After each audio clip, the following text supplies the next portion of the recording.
Thank you all so much for being here. I'm really delighted with the turnout.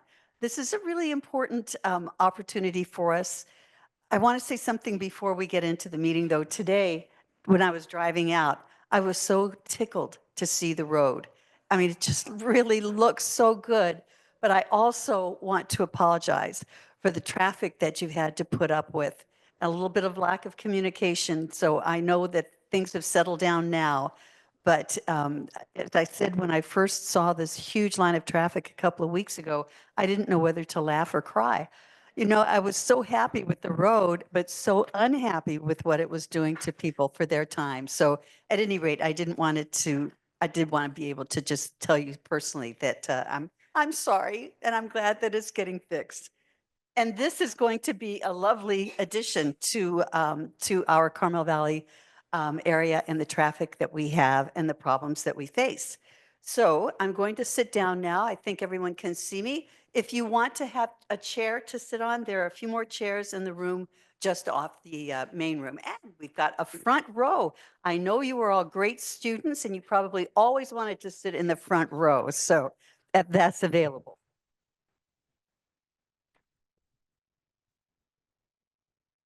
I don't like sitting down because I get so short. But again, thank you all so much for being here today. And I'm really pleased that we have such a great turnout and so many great people from the county and our volunteers that work with us who are going to be with us today. So the first person I wanted to introduce is to my left, and this is Michael Waxer. Many of you know Michael, but he's here as the representative from the Carmel Valley Road Advisory Committee. I know there are other people within the room who are on the advisory committee, but we thought we would just have Michael here, who's going to make a few remarks and help us as we move forward with this. The other people that I want to introduce, there's some really super people that we have with us today, and I will.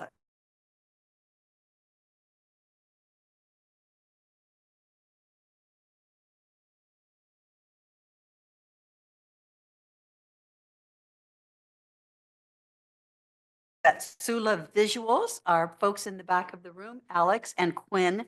We're hosting this as a hybrid meeting, meaning that we're able to do a webinar format. So we've had a lot of people who are listening and watching. Because it's a webinar, they will not see us and we will not see them, but they will hear us. And I'm sure if I've said that backwards, that Colleen, my chief of staff over in the corner, will clearly correct me. I also want to thank the Carmel Valley Community Youth Center for allowing us to have the meeting here this evening. It really is a great spot for us to be able to do it. We've had so many years of discussion and consideration on what we can do to improve the safety at Laureles Grade and Carmel Valley Road. And this is one of the things that we have been working on for a number of years. And you'll hear more about the background on that as we continue on. So tonight, I'm joined by the Public Works Chief Engineer, Enrique Saavedra, and Public Works Senior Civil Engineer, Chad Alineo. And we also have a couple of other people that Chad will introduce, including our consultant, Jay Walter, who is also sitting at the front. So I'm going to simply start right now by having Michael say a few words, and then we'll go to Chad, who will introduce the rest of the folks who are with us and take us through all of the wonderful things that we're going to see. So Michael, it's up to you. Okay, thank you. Is it okay if I stand? First, I'd like to just, in the audience here, those who are on the road committee, I see Tom here, I see Anita. Look around the room a little bit, because there has been a group of, your fellow neighbors who have volunteered their time. I know you can't tell by looking at me, but some of us have been on this for over a decade. And we've been meeting under the chairmanship of the supervisor. And personally, I'm happy that we're at this milestone point, because we have been working diligently on this project for a decade, literally for a decade. And you'll hear all the technical stuff. I'm not going to say anything technical, but we've been through a process, and anyone who's, tried to improve their property or whatnot, there's a process to go through of how to figure out how to do things in the county. And we did the same with the road committee. And we went through a process of identifying the, if you will, the worst problem spot. And we, to verify it, we did what's called a corridor study, which took several years. And in fact, the supervisor's first meeting is when we adopted that corridor study. So that would have been 8 years ago. And in that study, it confirmed what previous studies had identified, that the Laureles grade Carmel Valley Road intersection is by far the least safe location in the entire corridor of Carmel Valley Road. And so with that beginning, there were a number of alternatives that were looked at. And I'm sure many of you may recall some of the previous public meetings on this. There were flyovers that were looked at and signals, and all numbers of alternatives were analyzed. And the roundabout was, again, by far seen as the safest solution to the intersection, not the cheapest, but the safest. And one of the reasons it's the safest is because all the traffic slows down.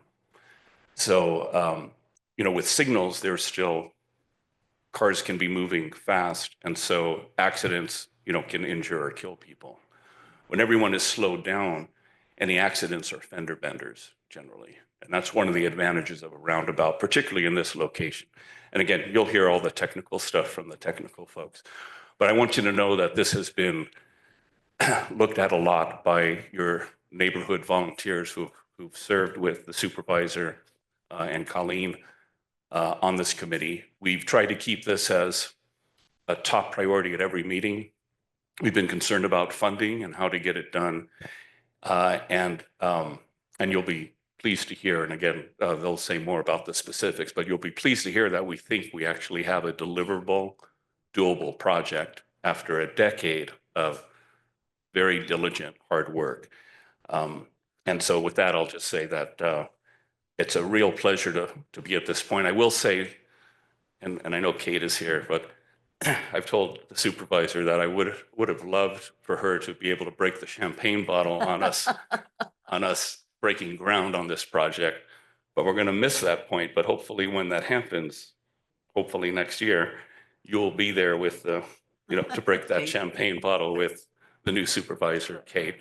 But it's really a pleasure to finally see this, because 10 years of hard work to finally get to this point is very gratifying. And I thank you all for being here and wanting to understand how it's going to happen and how it's going to benefit you. And I appreciate staff's knowledge and also our consultants' tremendous knowledge and experience on designing roundabouts. Thank you, Michael. And I did want to take a second to introduce a few people in the room. And I'll start with our supervisor-elect, Kate Daniels. Very happy that you're with us, Kate. I would not be able to retire if it were not for Kate having agreed to be able and ready to run for the seat. And I'm so thankful. And then we also have someone, Jake Odello, whose signs you see up and down Carmel Valley Road just now. And I thought Jake is running for Carmel Unified School District. And is there anyone else who's a candidate for any political office that I should be introducing? Okay, great. Thank you. Then with that, I'm going to turn it over to Chad Olenio. Thank you. Thank you, Supervisor Adams. Thank you, everyone, for taking time to meet with us this afternoon. We're here to share with you what we have worked on all these years related to the intersection improvements with the roundabout. But before I introduce any of our folks, I'd just like to give you a little bit of information on kind of the format that we're doing here. So what we'll be doing is presenting a big picture overview of the project and how we got here, and a little bit about what to expect when we get to the point of starting to build and construct the project. Once we finish the presentation, Then we're going to have some time for some questions and answers. And then we will likely break up into just little groups to, if you want to take a look at the displays that show what the roundabout's going to look like. If you have more detailed questions for us, we could certainly spend time with you and talk a little bit more. Unfortunately, we only have the room till about 6:30, so I'd like to try to make sure we get to talk to each of you before they kick us out. But I'll try to keep this quick. And with that, I'd like to introduce the county staff that are here to help get this project going. As Supervisor Adams mentioned, my name's Chad Alineo. I'm the Senior Civil Engineer with County of Monterey Public Works Department Traffic Section. With me is our Chief of Public Works, Enrique Saavedra. And towards the back of the room, we've got other members of our county project team. Starting from the lovely lady in red in the corner, that's Jackie Getz. Next to her is Jose Miguel Sanchez. We have Kyle Oyama, Eric Robber, our county surveyor, Michael Getz. And that's all I can see back there of us county folks. And of course, Pauline, hiding back there, making sure everything gets taken care of from behind the scenes. And thank you, Fire Chief Sargenti, for also being available. We can't forget our public safety partners, because without them, all of these projects can't really get through. We need to make sure that we provide access for these folks to get in and out and take care of the communities. So with that, I'd like to introduce Jay Walter from GHD. GHD is one of the premier traffic engineering firms in the area. Jay comes to the team with years of experience. And just to let you know, GHD knows the area pretty well. They've worked on local projects like the roundabouts over there by the entrance of Pebble Beach and Chomp. So they come to us with great experience and local knowledge. So with that, I'd like to turn it over to Jay Walter. All right, well, good evening, everybody. Thanks, Chad, for that nice introduction, and another plug for that Holman Highway Roundabout, which is a really great local example of how well a roundabout can change an intersection and interchange, and how that, once that got built, the reviews have just been really, really terrific all the way through. So I guess we'll get started with our presentation. What we provided here towards the end of the project, and we gave these to county staff, are just some renderings which kind of give you a sense of what that roundabout's going to look like. It by no means is the finished product. I wish it was. I could just plop it down there and it would be done and everything's set. But these renderings, and you notice we've got a few easels around the room as well. And as Chad mentioned, some of that conversation towards the end of the meeting, we can talk closely and see some of those exhibits. So I'll go ahead and get started. Oh, there we go. The agenda for tonight really is just a reminder, again, a little bit of a reminder about why the roundabout is the preferred choice here. We're going to talk about our understanding of the issues, and then we're going to be talking about the approach now that design is complete and that we're going to be working with county staff to move this project into construction. So modern roundabouts, they essentially require a yield on entry. That means you can't drive straight through it. That means you have to kind of divert, deflect, and then enter the roundabout. So the roundabout is designed. There we go. The roundabout is designed to accommodate large vehicles, small vehicles, pedestrians, and it typically would take the view of this, where you'd have a round or somewhat round center island, and you'd have each of the approaches be deflecting, which slows speeds on the approach. And that's what was mentioned before. Traffic signal will often allow vehicles to speed on through on a green light, and that doesn't have any speed reduction except if it's a red light. So modern roundabouts accommodate very large trucks. As you can see, that center island is designed where a large truck could use a portion of the roadway as well as that center island area. We call that an apron. It's also designed so that you can accommodate pedestrians and bicycles. In our particular location, it's very rural. and there's not a lot of pedestrians out there. But we do know there are a couple of bus stops. And so we've provided some pedestrian accommodation in the roundabout in the circle for that particular move from one side of the roadway to the other.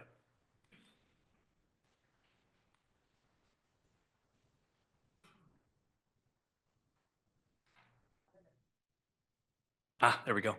So from a safety perspective, these numbers are indicative of reductions in collisions. You can have up to a 90% reduction in collisions, fatality collisions with a roundabout, primarily because of slow speeds.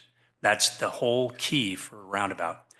You can also reduce delay because folks, and as I got here tonight, I was coming down Laureles grade waiting to make a left turn onto Carmel Valley Road. And I was 5 or 6 cars back and the traffic was very busy on Carmel Valley Road. The advantage of the roundabout is all the directions will be slowing to that center island and you'll begin to see folks circulate through there without having to stop and develop big queues as you approach. Again, that's one of the advantages and one of the things we saw with Holman Highway Roundabout. The long backups from before were no longer there once people got used to using the roundabout.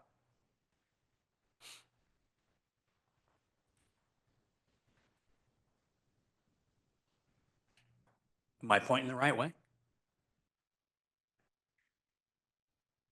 Am I using the right one? There we go. All right. Of course, that's what it's going to do, is going to go back. So project history, we've been involved in the project since basically the end of 2019. But as Michael mentioned before, there have been a number of studies that were done before. The one that indicated the roundabout was the preferred improvement at the intersection. We came on board in this early environmental and design phase. There have been a number of both in-person and virtual meetings. I've been happy to be there and talk about roundabouts and the way this intersection is going to be changed ultimately. And here we are today as we have submitted our final plans to the county for their review. And so we'll be talking about a schedule later of what's next, but essentially the county will be going through the project approval and bidding process, and then we'll have a construction period. I note up here that this construction could take between 18 and 20 months.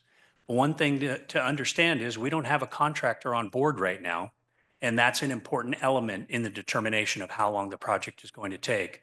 We as engineers think we know a lot, but oftentimes once you get a contractor in the room who kind of tells you exactly how things can go much more efficiently and smoothly, then that's when you start to see advantages in terms of project time shortening down and the construction delays being eased. So that's something, again, that will be an important element of how this project moves forward. So looking at the roundabout final design, we set this center island, which is really the primary spot for the roundabout, and then the entry and exit lanes, they go out from there. And of course, we have a 3-legged intersection. We wanted to minimize the right-of-way impacts. We wanted to also minimize the environmental impact, and that environmental document was completed a couple of years ago. And as the location that we had cited for the roundabout, it had a very minimal impact. We also wanted to try to optimize the stage construction because we know we can't just simply build it all at once. So we have to build it in stages. So this is just kind of a rendering of, kind of looking down at the intersection. And then there's another one that kind of shows a bit more detail, but again, it's a rendering, it's not the final product, but largely these are the things that you're going to see, the striping and signage, and of course that center island. And you're going to see folks who would be approaching the roundabout from all directions, as well as folks circulating in the roundabout. And then another sort of angle where you can kind of see it looking from the west, and you can see that this setting was a little bit challenging, but staying within the right of way, we didn't have to do a lot of tree removal. And that's always an element that ends up being an unpopular one for when you do construction projects. So we feel like this one was the setting was such that we could really be able to maintain the trees in the areas that were nearby.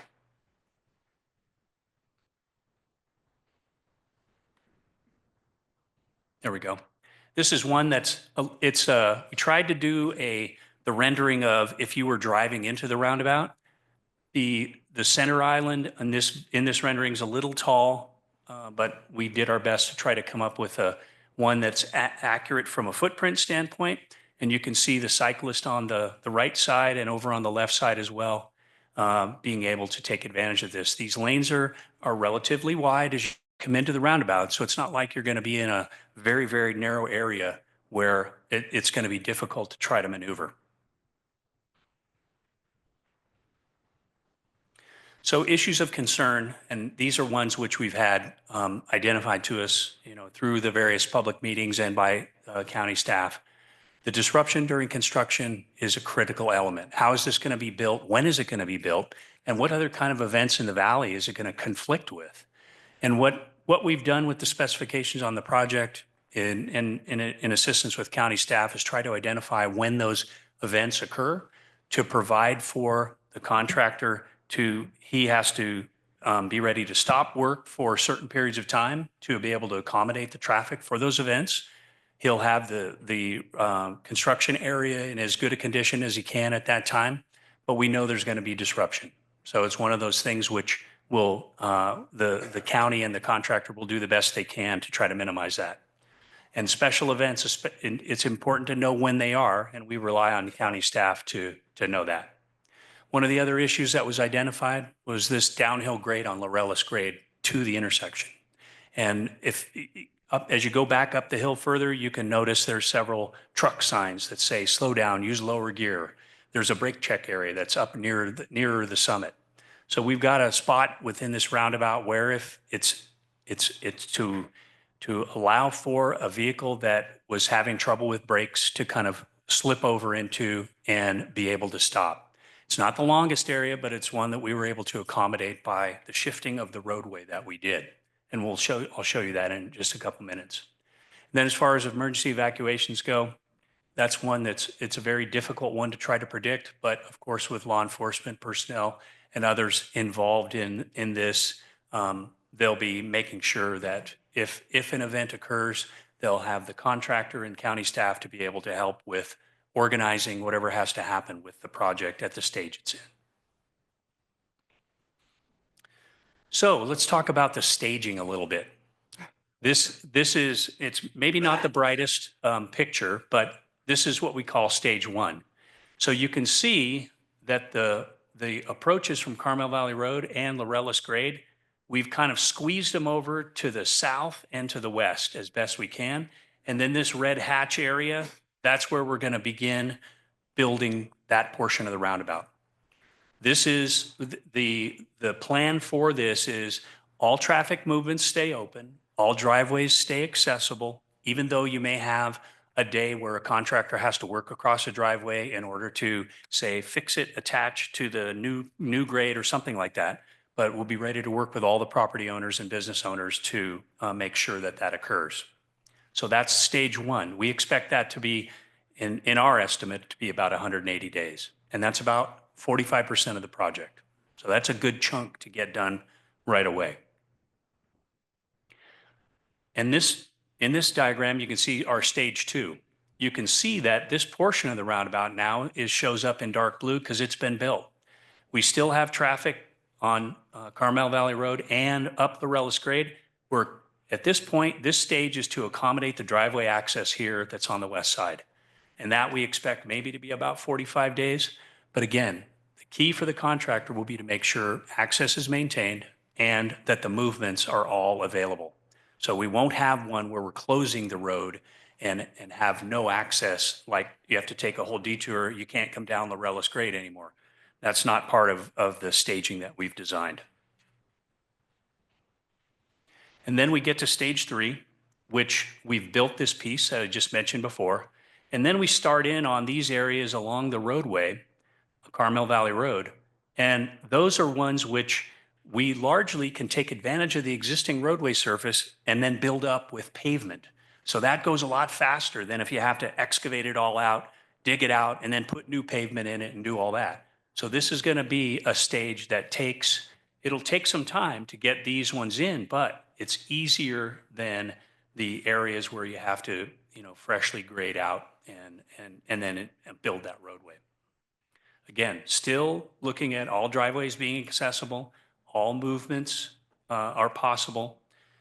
And then we go to stage 4, which is we're looking at this, the roundabout is open. So at this point in the project construction, the roundabout and all its movements are open. We're working along the edges to make sure that we've got everything graded and let's say regraded that was disturbed. And that's one which, again, from a user standpoint, that's really when you'll see the first see the full value of that roundabout at that location.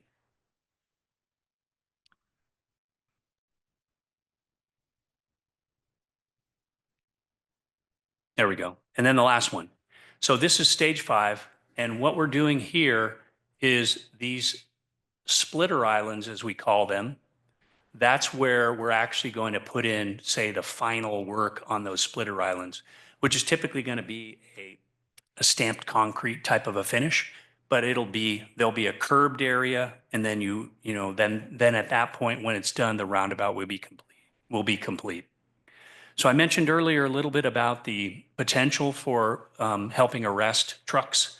I don't mean arrest in law enforcement. I mean stop. When they come down the hill, this area here, right towards the bottom, this is an area where, because of stormwater concerns, we have to develop a small basin there.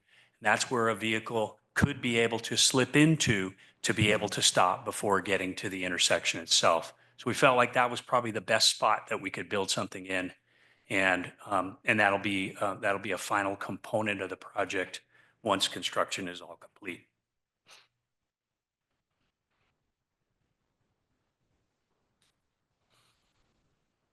So project funding sources, this information from county staff is there'll be county funds in this project.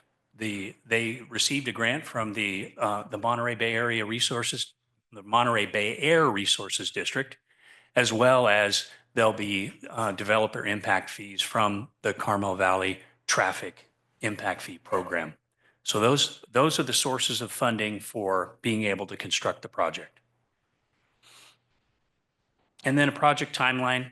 And again, as I mentioned before, estimates from engineers aren't always as accurate as they can be without a contractor's involvement and discussion.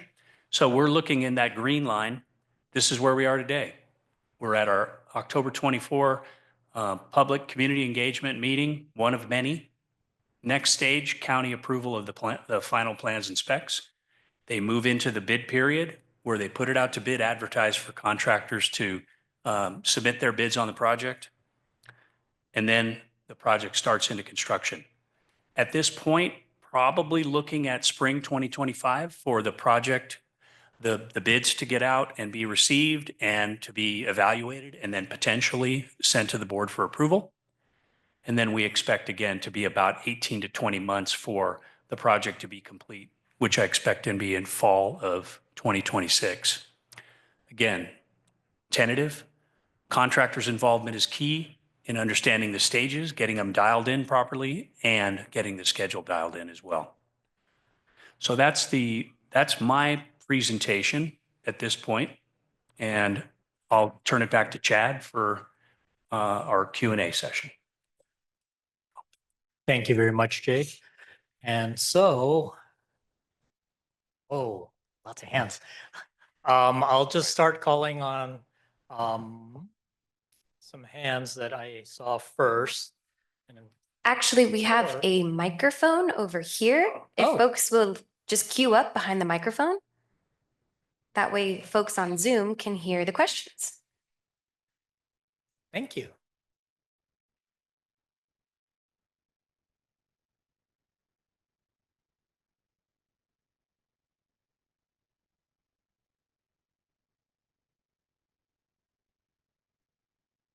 I'll just ask the first question. If you could go back to the slide that showed the pedestrian access, and I'm just curious if you could re-walk us through what a pedestrian and a cyclist would do if they were going through the intersection, and most importantly, how a pedestrian would get to the bus stop, and if the bus stop's staying in the same location.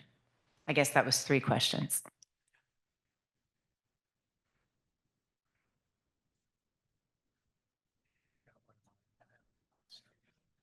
kids use it. Yeah, my kids use that bus stop. That's my concern. There we go.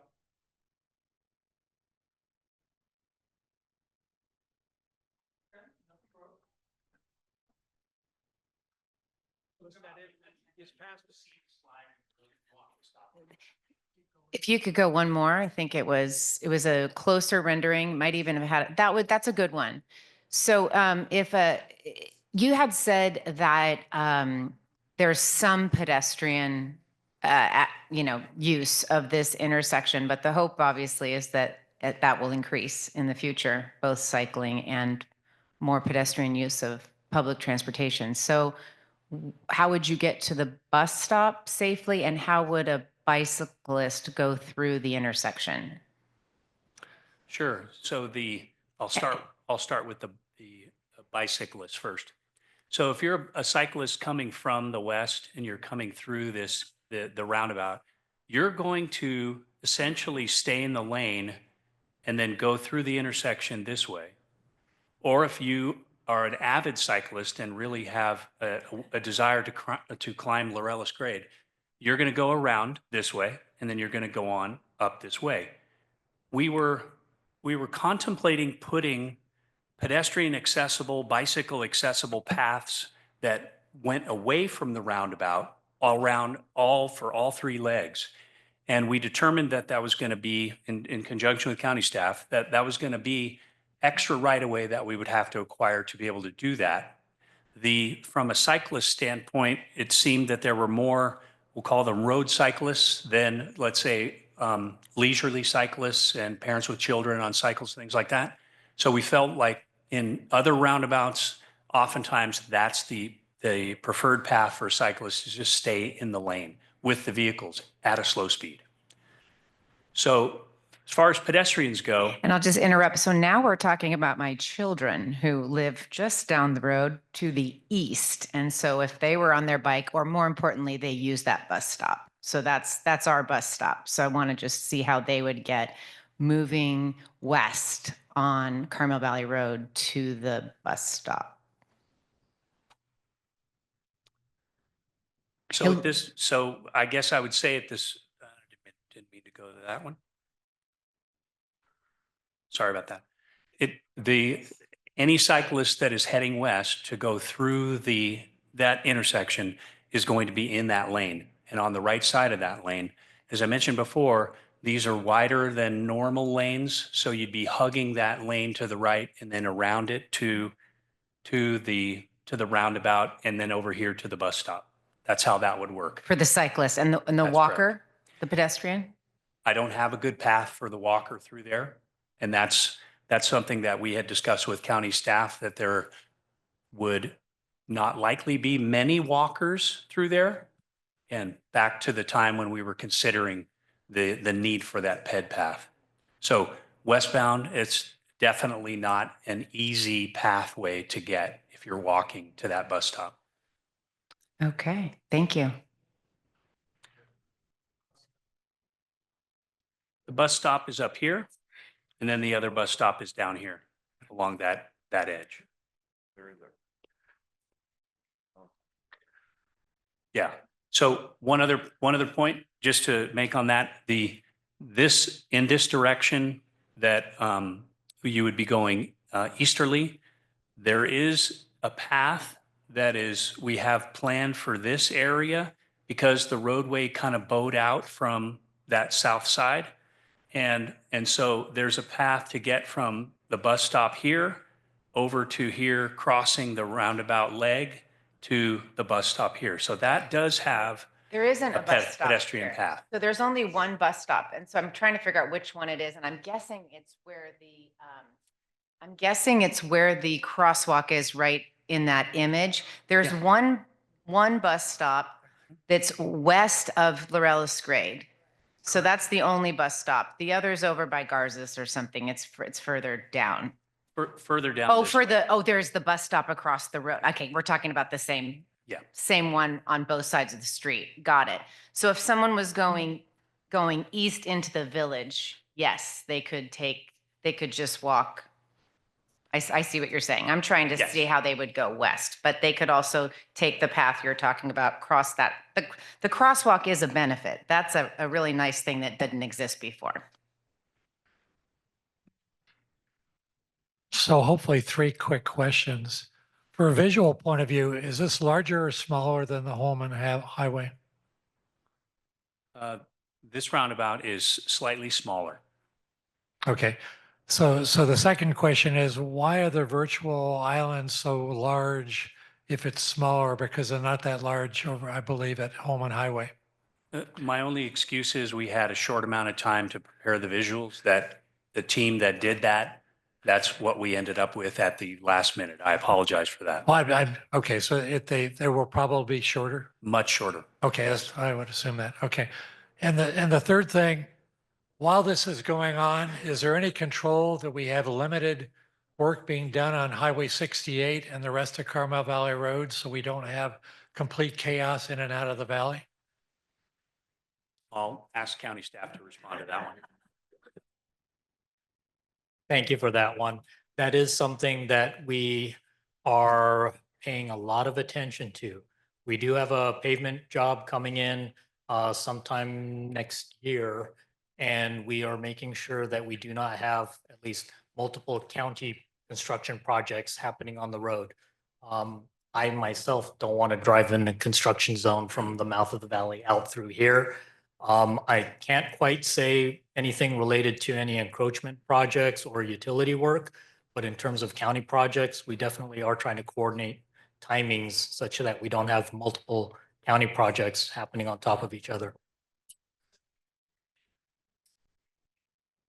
I'm not sure about that one. That is a developer driven schedule because it is specific to that project. We did notify our encroachment team about our construction activities, and we'll be reaching out to them on any schedules that they know of, but it's hard to tell with non-county groups. Hi, you mentioned the problem of impetus of vehicles coming down the steepness of Laureles grade, but you didn't address how you intended to address that problem. Specifically, I've lived out there for 40 years, and I've noticed more and more every time there is a race at Laguna Seca, we become the off-road racetrack. We've got super bikes that come out. We've got high performance vehicles. They come out, they come over the grade, and they go east. They go out to Greenfield. They treat us like a racetrack. These are all tourists who are not familiar with the area. They're not going to be familiar with the roundabout. And they're probably not familiar with any kind of a roundabout. How are you going to keep them from ending up in the field at the bottom? One of the elements of the plans we've developed with the county staff is the signage for all the approaches, but particularly the Laureles grade approach, which is going to require more signs further up the way.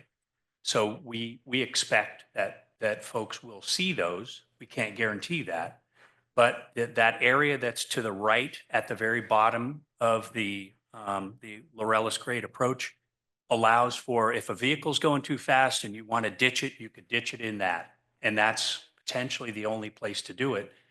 The circle is one which I think there's been a number of occasions where traffic has gone clear through a roundabout circle because they couldn't stop. And that's one of those things which you can't guard in every case for, but we believe with the signage we're trying to do in that one area where somebody could ditch into it, that's going to help. Okay, I have a suggestion also for that ditch zone you were talking about. That have you considered like a sand pit or a gravel pit? That would allow rain drainage and also will catch the vehicle and bring it to a stop. Very, very good suggestion. Okay, thank you.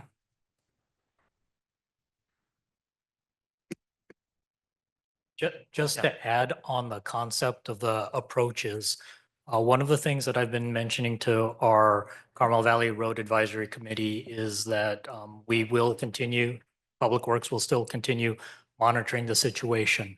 One of the things that has been consistently brought up is related to speeds and speed limits in this area.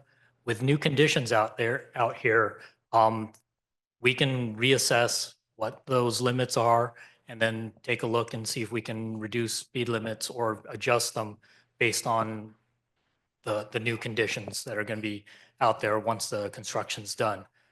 That I think is going to help our law enforcement partners in terms of enforcing any approach speeds. But in terms of setting those up, there is a process. There are engineering studies that need to happen in accordance to state law, but it is something that we're taking a look at once we get to the point of changing conditions and having a chance to reassess. Okay, thank you. You read my mind, my question, but also want to thank everyone in the room who put all the work into getting us to this point and for getting our road resurfaced, all to be commended. My question, actually, I've been asking for a couple of years now, multiple times, is why the speed limit is 35 miles an hour westbound and eastbound coming into this very dangerous intersection. It's 50 miles an hour through the intersection and doesn't slow down till after the intersection. And my suggestion for a few years now, which I haven't ever gotten feedback on, is why can't we move that 35 mile an hour speed limit 1,000 feet to the west and slow everybody down coming into this intersection? So that's the first one. Seems like something that could happen with very little study, and I'll volunteer to do it on Saturday because it won't take any work. Next is that there is a bit of a bulb, I don't know what the right traffic term is, but directly across from the left turn pocket going up the grade, there's a little area. I'm not the only one. I've seen other people do it too. When you can't get left because of the volume of traffic like you experienced today, I'll pull into that bulb, double lined or not. And it seems like there ought to be enough room to do a little repainting there. And perhaps we could get a pocket for an intermediate turn from the grade to the midsection. They're all up and down Carmel Valley Road for these other heavily used roads. And that would give us, once again, a little more safety between now and completion of project. So we appreciate we got the horsepower from the county in here. We really appreciate people taking a look at that, see if that could happen now, really, before construction even. All right, so thank you.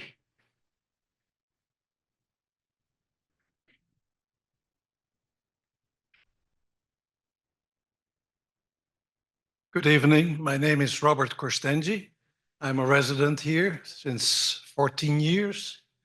I come from a world where transportation was done by bicycles, millions of them. And obviously, the circulation in that country was designed for bicycles as well as cars. When you look back over the last 30 or 40 years, that has evolved. And so are we evolving here too. Carmel Valley receives a lot more tourism activities, as well as society is using a lot more bicycle, either for convenience or for transportation or as a sport. What I don't see here are steps to prevent accidents between the bicycles and the cars. You can say at the moment the traffic on bicycles is very minimal. But I think with the design of this beautiful valley and the desire to have more tourism, I'll guarantee you that 10 years from now, you will be pulling your hairs out that you did not accommodate the bicycle riders. I would highly recommend that you look into that. And in the beginning, it may all well serve also the people by foot, because more and more people will use or enjoy the part and the beauty of Carmel Valley. Thank you.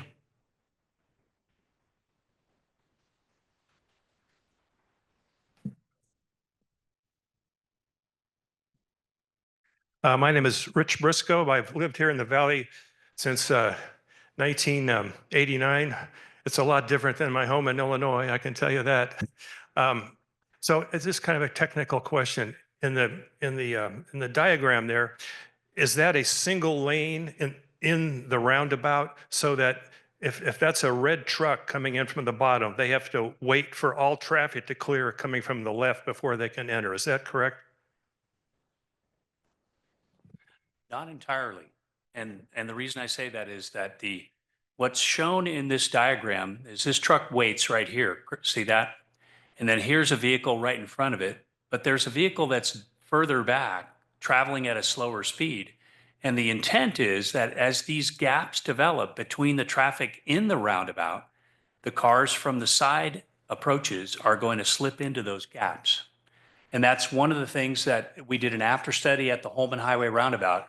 And what we found was that motorists who regularly use it are much more willing to accept smaller gaps. In other words, they were being really good at letting each other in and not being the one who speeds around the roundabout. And that's the whole intent of this, is that so no one has to stop for very long, because there'll be gaps that would be between vehicles in the roundabout. Thank you. And I'll just quickly ask the folks on Zoom if you have a question to use the Q&A function, and I'm happy to read your question out loud. So any folks on Zoom who have a question, if you can use the Q&A function, that would be great. Hello, everybody. And yeah, this is great. I'm loving this. And what I have is I have the property, which is about 200 feet west of the bus stop. And so my entry entryway into the property is right there. And I can't tell you how many times I've come to accidents, because these cars come flying from the east going to the west. And you know, sometimes I think they're airborne. They're going that fast. So this is very much welcomed. Looking forward to it, and I think it's going to benefit everybody. So thank you.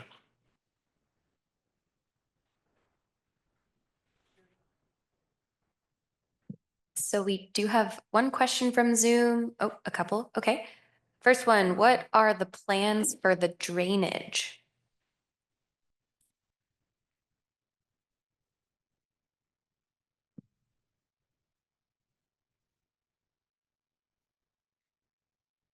We need to go forward.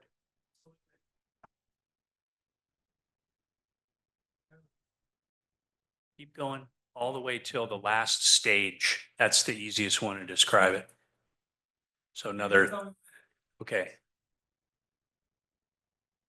Right there. Whoop. Okay, so as far as drainage goes, the obvious drainage in the area, of course, is down this roadway to this area where the roundabout is. And so the drainage, the roadway here at this point, because it's going to be kind of curving this way, that drainage is going to be coming along this edge. And then we have a culvert that takes it across into this area. This area we've been describing as kind of the vehicle ditch point, and was suggested for either sand or gravel to be in there.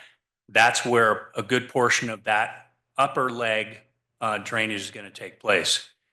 And then there's culverts underneath the roadway here, and I think here. So we'll be using standard roadway drainage that will take that water into the culverts that cross and then down to the creek. And then this area right up here, it's before the bus stop, but it's another infiltration area. That's a stormwater requirement. So some of the roadway drainage will go in there. That way, then it can be infiltrated before it just simply runs off into the creek. And there's another question. Where do the construction trucks and cars park during the project?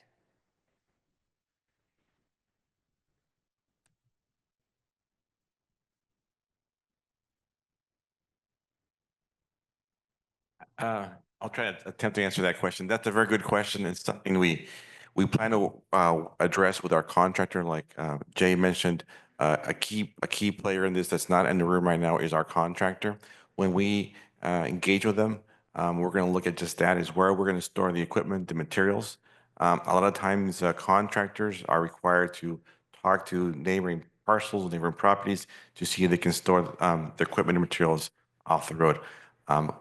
We don't have room here to put a staging yard on the current road right away. So again, we'll be working with a contractor to address those details. And there's 3 more questions so far. Next one, how will you prevent vehicles from using Los Robles and Miramonte?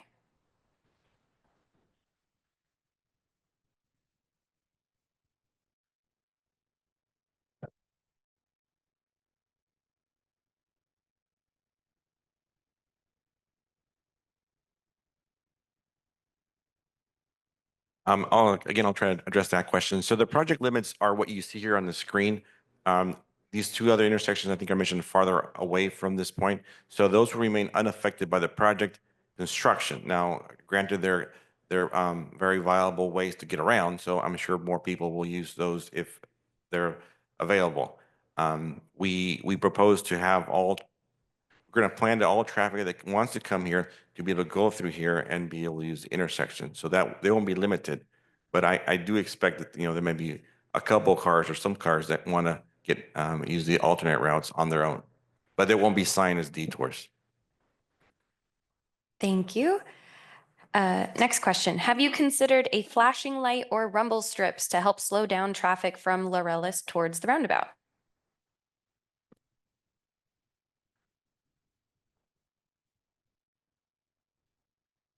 Right now, I mean, we did look at a whole bunch of different measures that we would typically employ at locations where speed is an issue.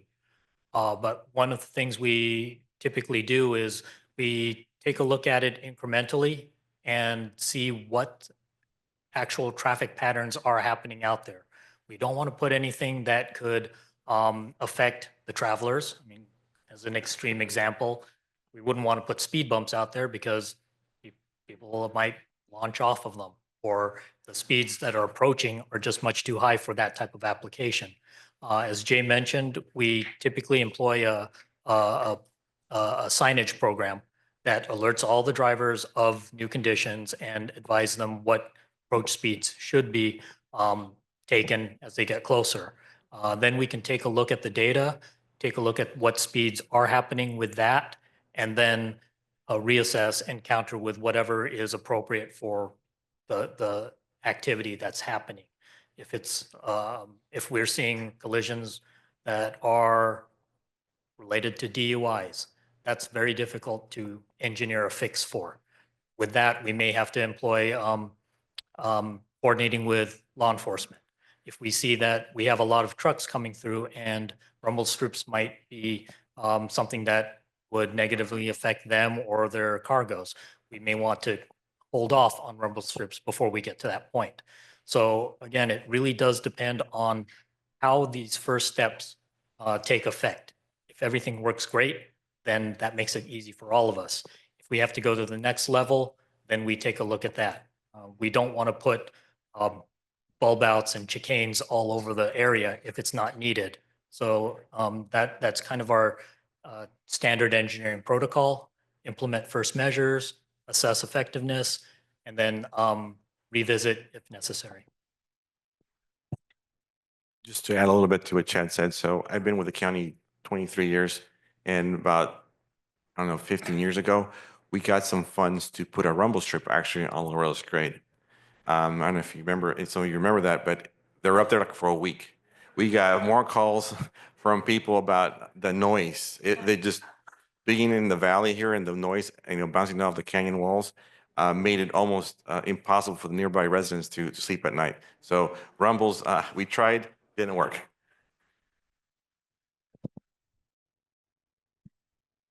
Oh, we have a few more questions. Just a quick time check for all of us here tonight. It is 6:27, so maybe just a few more questions. And then it doesn't look like anyone else in the room would like to ask a question, but that is still available if you so wish.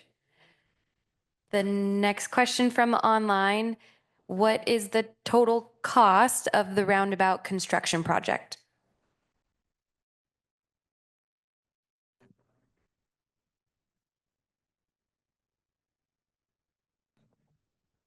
So I'll answer the question in two parts. I'll give you the total, what we estimate the construction cost to be, and the overall project cost. The construction cost, just what we expect to pay the contractor, is about, I'll say about $3.8 million. The overall project is about another, when you add all the design costs, our staff time and whatnot, is another $1 million. So looking about $4.8 million for this project.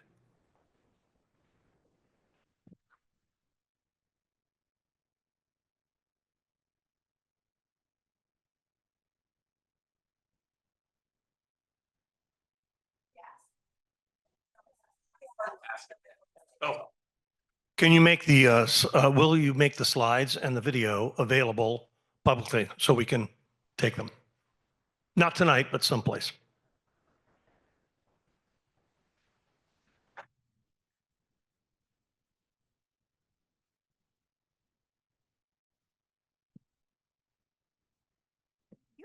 It appears as if we have responded to all the questions on Zoom. Is that correct, Colleen?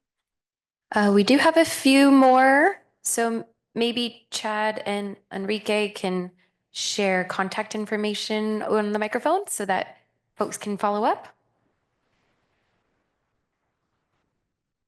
Sure. I can do it over the microphone, but I wonder if it's best if we can just reply in the Q&A with our emails. Is that possible? Because if I spell my emails, it's kind of long. But I'll give it a try. Yeah. So my email address is SAAVEDRAEM at countyofmonterey.gov.